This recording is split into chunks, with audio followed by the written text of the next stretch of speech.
हरिवंश राय बच्चन जी का एक कविता हमें याद आता है। उन्होंने लिखा था कि अनगिनत राही गए इस राह से, अनगिनत राही गए इस राह से, पर उनका पता क्या, पर गए कुछ छोड़ पैरों की निशान। ये निशान मुख होकर भी कुछ बोलती है, ये निशान मुख होकर भी बहुत कुछ बोलती है।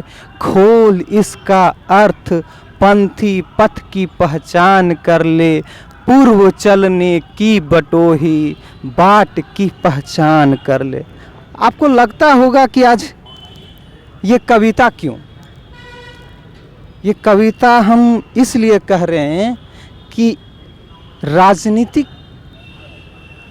कितनी धूमिल हो गई है, इसका अर्थ समझना बहुत ज़रूरी है। नमस्कार, मैं हूं विकास कुमार और आप देख रहे हैं MVNews.live। आज हम गांधी मैदान में हैं और गांधी मैदान का इतिहास हम आपको बताएंगे, लेकिन उससे पहले चलिए आपको गांधी मैदान के दर्शन करा दिखाएं कि आखिर गांधी मैदान दिखता कैसा है, गांधी मैदान की खूबियाँ क्या है। और गांधी मैदान को समझना होगा तो इतिहास की कुछ पन्ने को पलटना होगा। जी हाँ, अगर जो ये पटना के हृदय में बसा है गांधी मैदान, अपने आप में इतिहास है, अपने आप में बहुत सारे इतिहास, बहुत सारे राज को समेटे हुए हो। इसे जितना समझना है समझिए। ये अपन जितना प्यार देता है ये उससे दुगना प्यार आपको वापस देता है। अभी आपको लग रहा है ये सुनसान लग रहा है ये पूरे, लेकिन यहाँ हरियाली ही रहती है। ये हरियाली तो अलग है, यहाँ के लोगों से चहल पहल और यहाँ के वातावरण में खुशनुमा अंदाज है। हम आपको दिखाएंगे कि इस बार, बताएंगे कि इस बार यह गांधी मैदान सजने को तैयार है। किसके लिए? बहुत सारे नेता आए गए। ये जो हमने आपको कविता बताया ना, वो कविता के अर्थ भी बताएंगे, गांधी मैदान का इतिहास बताएंगे और आज के राजनीति और आज़ादी के पूर्व की राजनीति का अंतर भी बताएंगे कि अब के नेता और पूर्व के नेता में, जो आज के नेता कहते हैं हम कि समाज के उद्धार के लिए राजनीति में आए हैं, वो क्या सामाजिक कि वास्तविक में समाज के विकास के लिए राजनीति करते हैं, या समाज के बहाने अपनी तिजोरियां गर्म करते हैं? बहुत बड़ा पॉइंट है और समझना चाहिए आज के युवाओं को कि राजनीति क्या एक बिजनेस मात्र बन के रह गया है। अगर कुछ करना है, कुछ नहीं करना है तो राजनीति में उतर जाए, चाहे वह ग्राम लेवल हो, चाहे वह वार्ड हो, चाहे मुखिया हो या मंत्री हो या मुख्यमंत्री हो। सबकी यही एक पहचान, हम तो समाज के लिए, हम समाज के कल्याण के लिए, उत्पीड़न से दबे कुचले लोगों के उत्थान के लिए राजनीति में आए हैं। लेकिन वास्तविकता ऐसी क्या है? अब 1952, 1958, चाहे 90 के दशक और अब के दशक के राजनेता में बहुत अंतर है। उसका विश्लेषण भी हम आज आपको करेंगे। लेकिन पहले इस गांधी मैदान को देखिए, गांधी मैदान के सौंदर्य को समझिए, गांधी मैदान के इतिहास को परखिए और गांधी मैदान में कितने राज दफे हैं, कितने इतिहास हैं जो अपने आप में समेटे हुए हैं। लोग आते हैं, खुलता है दर बदर, पत्ते पन्ने, हर एक पेज में, हर एक पन्ने में गांधी मैदान एक अलग इतिहास लेके बैठा हो।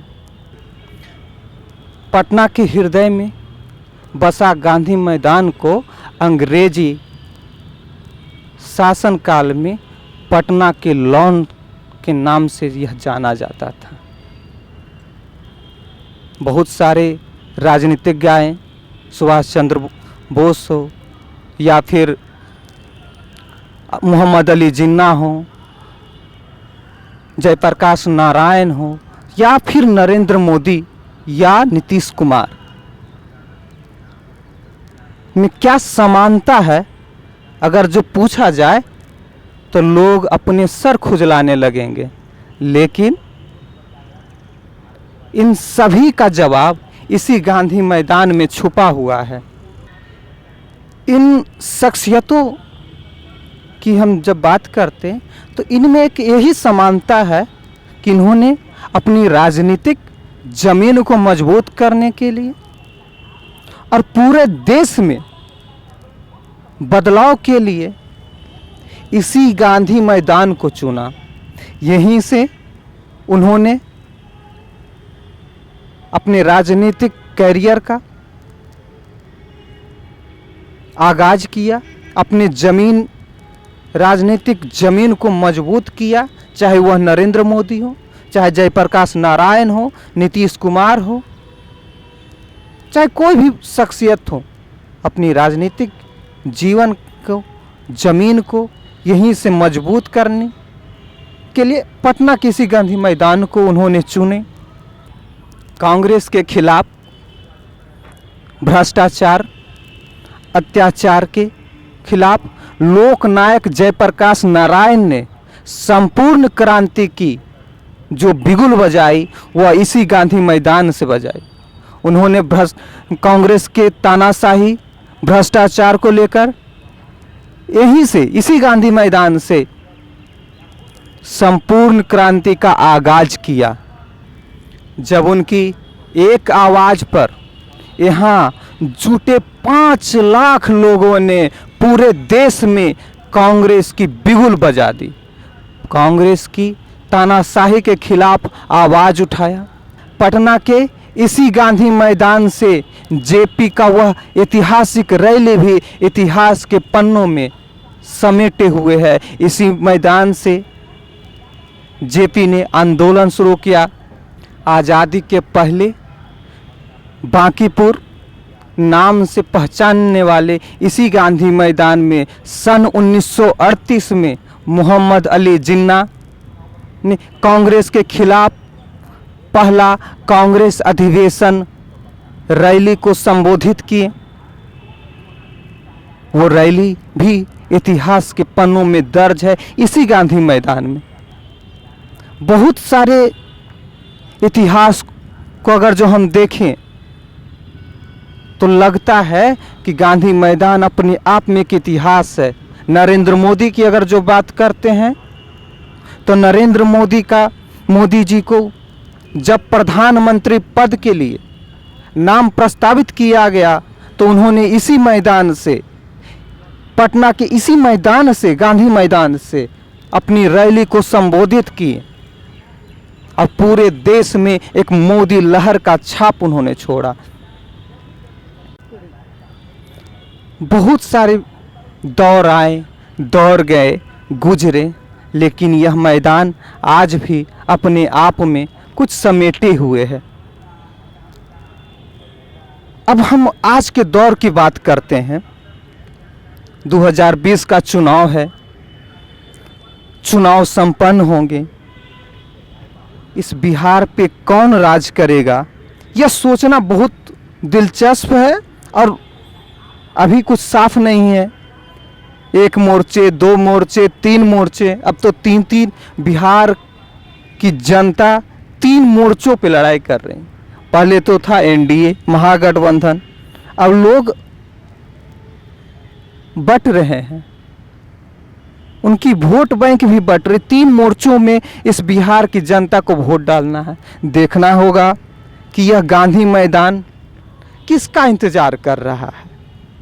सजने को तैयार है, पूरी तरह से तैयार, लेकिन इस गांधी मैदान में शपथ कौन लेंगे। यह जो आप देख रहे हैं स्टेज है, यही से इसी स्टेज पे शपथ ग्रहण होगा।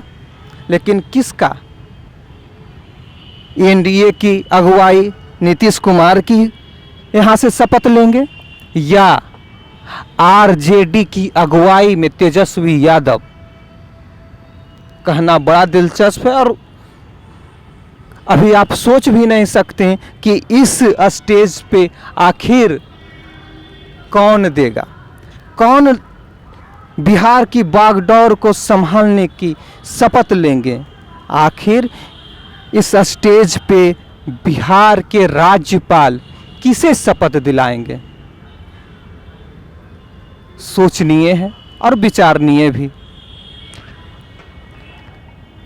बिहार की राजनीति की बात करते हैं तो बहुत सारे लोग आए गए,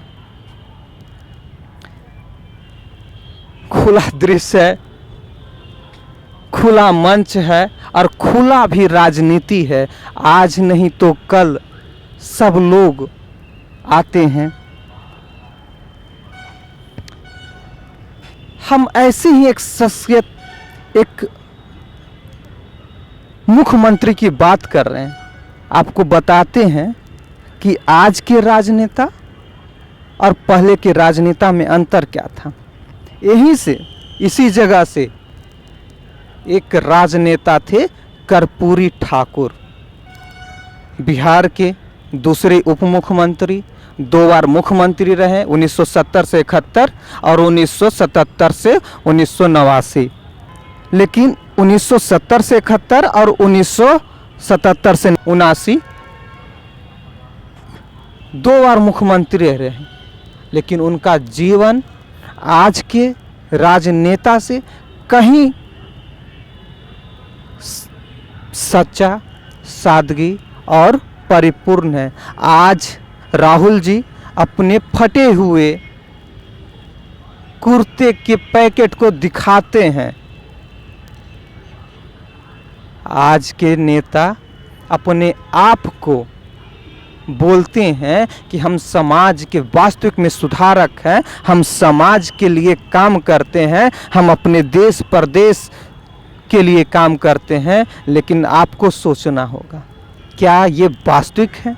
क्या ये परिवारवाद नहीं? लोग अब समाज से ज़्यादा अपने परिवार की भलाई चाहते हैं। बहुत सारे आपके साथ उदाहरण है, हमें बताना नहीं है, लेकिन आपके पास उदाहरण है। हर राज्य में, लेकिन जिस शख्सियत की बात हम कर रहे हैं, कर्पूरी ठाकुर की, सन 1922 में उनका जन्म हुआ। आज़ादी के आंदोलन में उन्होंने 23 महीना जेल में रहे। 1952 में उन्होंने विधायक एमएलए की सीट से जीते और कभी हारी नहीं। अगर जो उनकी सादगी के बारे में बताएं तो बड़ा दिलचस्प होगा। वो ऐसे नेता हुए जो मरणोपरांत उनके पास एक घर ना था। एक वाकया हम कर्पूरी ठाकुर की सुनाते हैं। वाकया तो उनके पास बहुत सारे हैं, बहुत सारे उनकी वास्तविक में आपको पढ़ने चाहिए। कर्पूरी ठाकुर कौन थे, क्या थे, समझना चाहिए।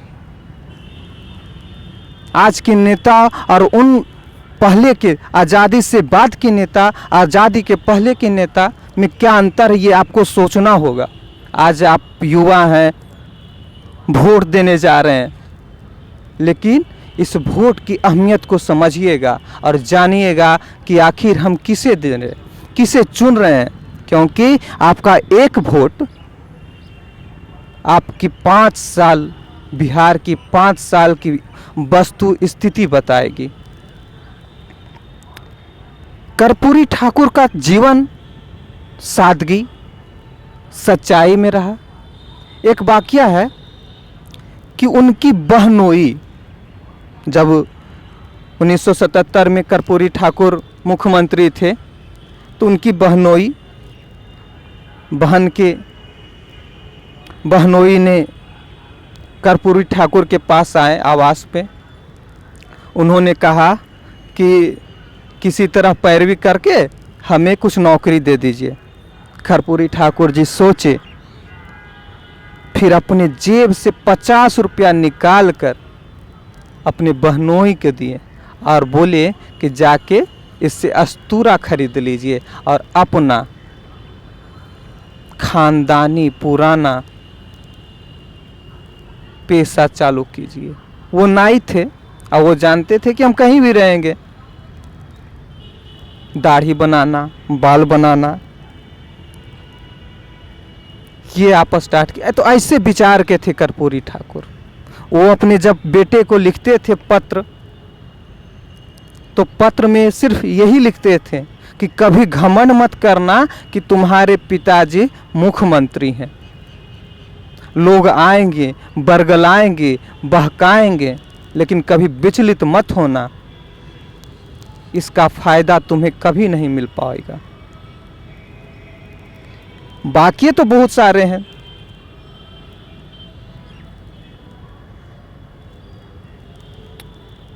उनका जीवन सादगीपूर्ण रहा। वो कहीं भी जाते तो अपने रिक्शा से चलते थे। सरकारी काम हो तो सरकार के गाड़ी से, वरना अपना काम रिक्शा से करते थे, क्योंकि वो जानते थे कभी उन्होंने अपने जीवन में 1 कट्ठा खेत नहीं खरीदा, 1 डिसमिल खेत नहीं खरीदा। ये खेत पे बात आती है, ज़मीन की बात जब आती है तो हम एक वाकया सुनाते हैं। जितने भी एमएलए हुआ करते थे उन सब को प्लॉट सस्ते दर पे उपलब्ध कराया जा रहा था। उनके साथी एमएलए ने भी कहा कि आप भी एक प्लॉट ले लीजिए, आप नहीं रहिएगा तो आपका बेटे की काम में आएगा। तो उन्होंने कहा नहीं, हम ऐसा नहीं करेंगे, हमारे पास जितना है हम उतना में ही खुश रहेंगे। ये था आज के जो नेता करोड़ों अरबों रुपया शादी में खर्च करते हैं, बर्थडे, मैरिज डे, बहुत सारे डे मनाते हैं, अरबों जो चुनाव में करोड़ों रुपया खर्च करके अब चुनाव प्रचार कराते हैं। क्या वो करोड़ों रुपया बचाया जा सकता है? इस बिहार की प्रगति पे लगाया जा सकता है। ये भाषण मात्र नहीं है जो हम आपको बता रहे हैं, वो कहिएगा क्या ये, लेकिन सोचना होगा आज के युवाओं को, आज की जनता को ये विचारणीय है और सोचना होगा, सोचनीय भी है। बाकी तो ये मंच खुला देख रहे हैं, इस मंच में कौन शपथ लेंगे ये बड़ा दिलचस्प है। आइए हम आपको और ले चलें कहीं और, किसी और इतिहास के पन्नों में दबाए हुए अपने आप को इस हृदय में, पटना के हृदय में ग्रसित गांधी मैदान को हम आपको रूबरू कराएंगे। कैमरा के पीछे सहयोगी हैं हमारे श्रवण कुमार, MV News.live।